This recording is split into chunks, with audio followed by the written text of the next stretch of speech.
चुनाव किया है, हमने अपने रहनुमा अच्छे नहीं चुने, जिसका खमियाजा आज हमें भुगतना पड़ रहा है हमारी पूरी जनता को। मैं तो अपील करूंगा कि जहां भी ये 30,000 वोटों का चोर खड़ा हुआ दिख जाए, इसकी तरफ को थू करके जाएं सारे जुलूस के लोग इंशाल्लाह। लेकर बात हुई अभी पिछली मीटिंग जो हमारी हुई थी उलमा की और शहर के ज़िम्मेदारान की, उसमें भी ये बात कही गई थी कि बाइक जो हैं बिल्कुल लेके नहीं आएंगे, कोई स्टैंड। हमारे प्रशासन के लोग भी मौजूद रहेंगे और संबंधित विभाग के लोग भी इसमें मौजूद रहेंगे और जो भी समस्याएं बताई गई हैं उनका निराकरण करेंगे। ये आज ऐवान ज़हूर में जो प्रशासन से मीटिंग हुई तो उसमें तबादले ख्याल हुए और ख़ासकर जो बातचीत हुई वो सड़कों को लेकर और साफ़ सफाई को लेकर कि जिस रूट से जुलूस मोहम्मदी सल्लल्लाहु ताला अलैहि वसल्लम गुज़रता है तो उन रोडों पे जो गड्ढे हैं उनको सही किया जाए, साफ़ सफाई का ख्याल रखा जाए।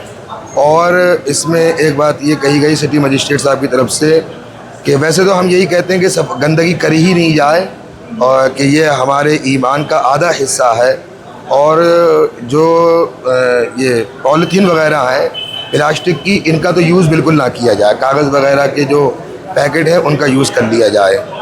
और बाइक को लेकर बात हुई अभी पिछली मीटिंग जो हमारी हुई थी उलमा की और शहर के ज़िम्मेदारान की, उसमें भी ये बात कही गई थी कि बाइक जो हैं बिल्कुल लेके नहीं आएंगे, कोई स्टैंडबाजी नहीं होगी, स्कूटी वगैरह। और यहाँ प्रशासन के साथ भी हमारी बातचीत हुई तो प्रशासन ने उसमें सहमति जताई, तो लिहाजा कोई भी बाइक लेके ना आए, किसी भी तरीके के हुड़दंग शोर शराबा ये सब ना करें। मीटिंग तो हुई लेकिन एज ए एक फॉर्मेलिटी थी, क्योंकि जिस तरीके का हमारा त्यौहार है कम से कम 20 दिन पहले इस मीटिंग को होना चाहिए था। एक तो हमारा त्यौहार बड़ा है, दूसरा जो हालात शहर चल रहा है, सीवर लाइन वगैरह इसको लेकर के सारी रोडें टूटी हुई है, उस लिहाज से भी इनको कम से कम 20 दिन पहले मीटिंग करनी चाहिए थी। उसके बावजूद भी हमारे जो कमेटी के जो सदस्य हैं अंजुमन के, वो लोग मिले जा करके सिटी मजिस्ट्रेट को ज्ञापन दिया। उन्होंने कहा कि हमारे यहाँ इतना चला जुलूस है और जुलूस में पैदल चलना होता है, तो इसलिए हमें रोड की आवश्यकता मैन है इस समय। तो उन्होंने ज्ञापन भी दिया, लेकिन क्योंकि प्रशासन अपना रवैया इख्तियार कर चुका है, उसको हमें सुविधा देने में खुशी नहीं है। हाँ, हमें दोयम दर्जे का नागरिक बना रखा है, इसको लेकर के हमें अफसोस भी है और संघर्ष जारी रहेगा। डरेंगे नहीं और मरने से पहले हम मरेंगे नहीं। तो मैं अपने लोगों से ये अपील भी करूँगा कि अभी लोग आएंगे, अभी वो भी लोग आएंगे जिनको हमने 30,000 वोट दिए, वो देखने आएगा, चेक करने आएगा कि ये टूटी हुई सड़कों पे चल रहे हैं या नहीं चल रहे हैं। ये रोड विधायक निधि से ही बनेगी, विधायक के प्रयासों से ही बनेगी, लेकिन इलेक्शन से मात्र 1 या 2 महीने पहले बनवाएंगे वो, क्योंकि उन्हें पता है कि इनको सुविधा नहीं देनी है। हमें भारतीय संविधान के हिसाब से हर तरीके की प्रताड़ना दी जाएगी, लेकिन हमें भारतीय संविधान के हिसाब से सुविधा नहीं दी जाएगी, क्योंकि हमने गलत नेतृत्व का चुनाव किया है, हमने अपने रहनुमा अच्छे नहीं चुने, जिसका खमियाजा आज हमें भुगतना पड़ रहा है हमारी पूरी जनता को। मैं तो अपील करूंगा कि जहां भी ये 30,000 वोटों का चोर खड़ा हुआ दिख जाए, इसकी तरफ को थू करके जाएं सारे जुलूस के लोग इंशाल्लाह। भी वो तलब किया करें, उस मीटिंग को कम से कम 8-10 दिन पहले ही से उसको मीटिंग को किया करें। और हमारे इस जुलूस का जो ताल्लुक़ है वो मजहबी अक़ीदत से है, इसीलिए मुख्तलिफ़ सियासी पार्टियां और उनके लोग इस जुलूस के अंदर शरीक होते हैं।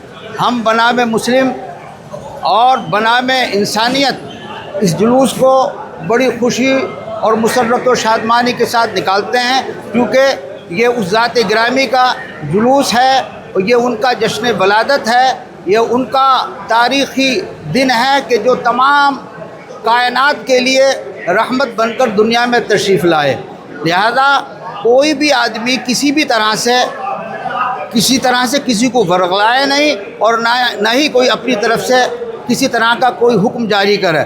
लिहाजा चूँकि इस जुलूस का जो ताल्लुक़ है वो उस ज़ात गिरामी से है कि जो सबके लिए रहमत बनकर आए। देखिए, आज ये सर्वसम्मति से निर्णय लिया गया क्षेत्र की कानून व्यवस्था को दृष्टिगत जैसे बढ़ रहे हैं उसके दृष्टिगत निर्णय लिया गया है।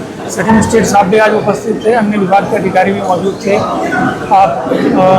कमेटी के सदस्यों द्वारा कुछ समस्याएं बताई गई हैं, उनको नोट कर लिया गया है। पुलिस बल पर्याप्त मात्रा में यहाँ पर मौजूद रहेगा और अधिकारी और मैं भी इसमें मौजूद रहूँगा। हमारे प्रशासन के लोग भी मौजूद रहेंगे और संबंधित विभाग के लोग भी इसमें मौजूद रहेंगे और जो भी समस्याएं बताई गई हैं उनका निराकरण करेंगे।